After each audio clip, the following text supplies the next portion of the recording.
Hey everyone, in today's video we're going to be looking at the development of the periodic table. So we're going to be looking at um, the ability to list all of the discoveries that led up to our modern periodic table and recall the arrangement of the periodic table itself.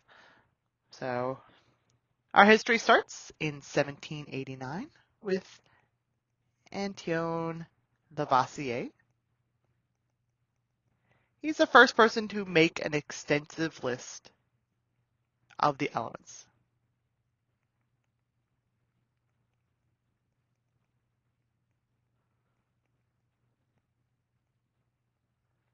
Okay, so the list itself was 33 elements long, and it was arranged by type, so metal or non-metal.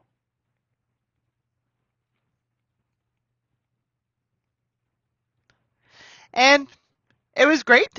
He was the first person to recognize hydrogen, oxygen, and sulfur as elements.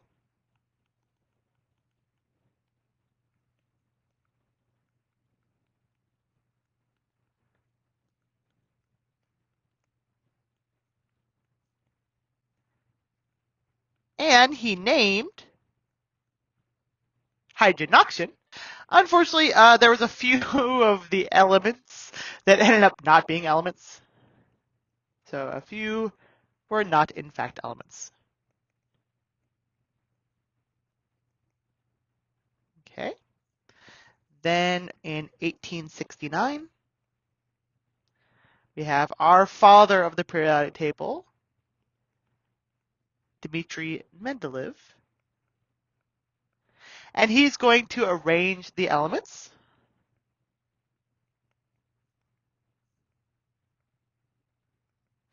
by atomic weight.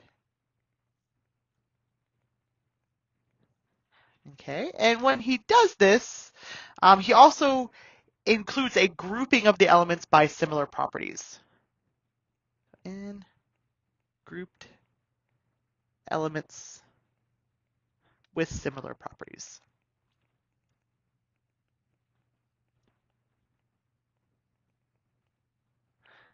Okay.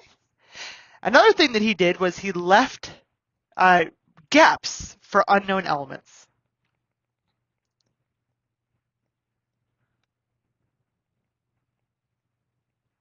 Based on their mass.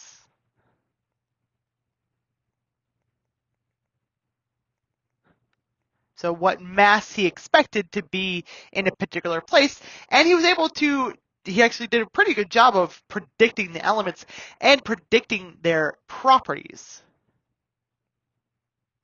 So he predicted elements,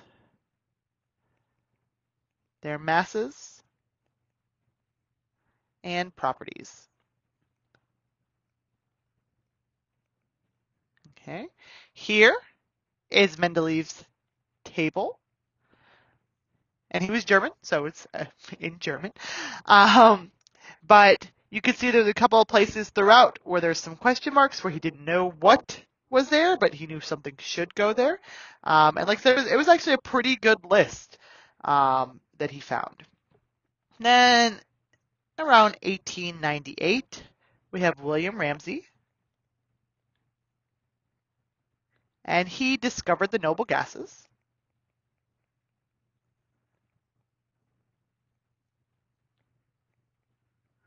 Okay, and then in 1913, we have Henry Moseley.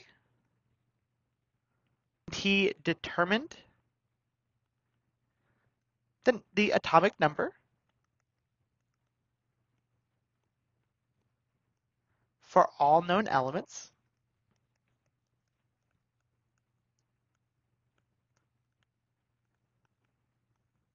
And then in 1940, we have Glenn Seaborg, and he synthesized transuranic elements, and he discovered a new block on the periodic table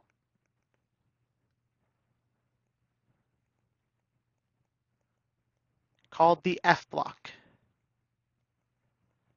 or actinides. Okay, so this is what our periodic table looks like. It's going to be arranged by metal, non-metal, and metalloid or semi-metal. Our metals are right here. And within here we have alkali metals, alkaline earth metals. Our alkali metals are in red, our alkaline earth metals are in orange. Then we have our transition metals in yellow, our basic metals in green, our lanthanides in another form of green, and our actinides in a yet another form of green.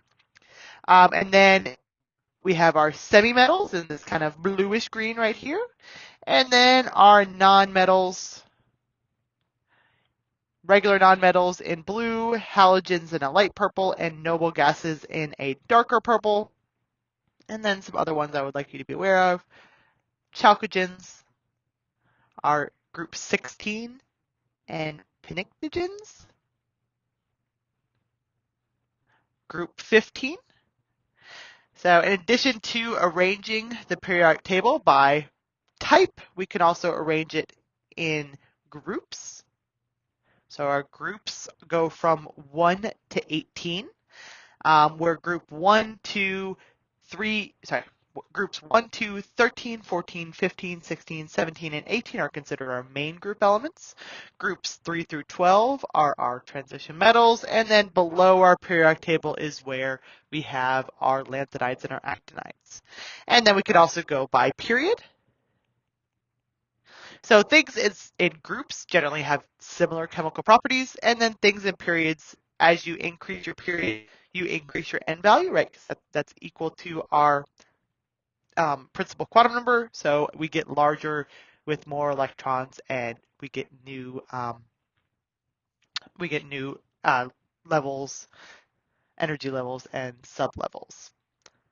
Okay, let's look at why the periodic table being arranged like it is so important.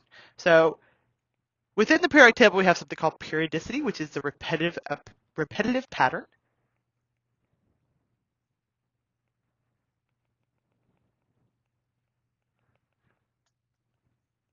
of a property. We call this a trend in a property. So we're going to see trends within our properties, and it's due to arranging the periodic table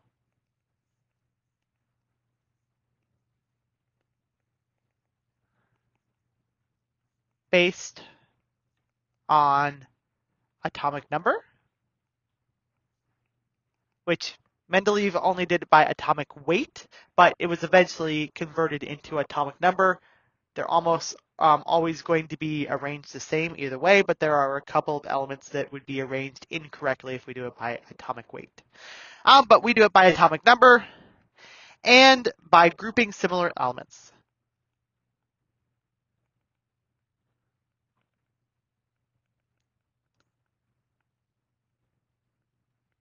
Okay. Some properties that show periodicity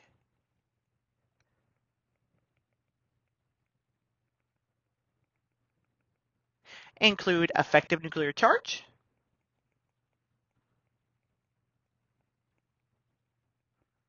ionization energy,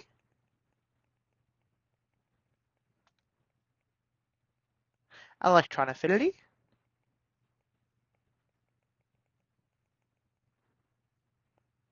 atomic size, and by extension, ionic size, and then electronegativity.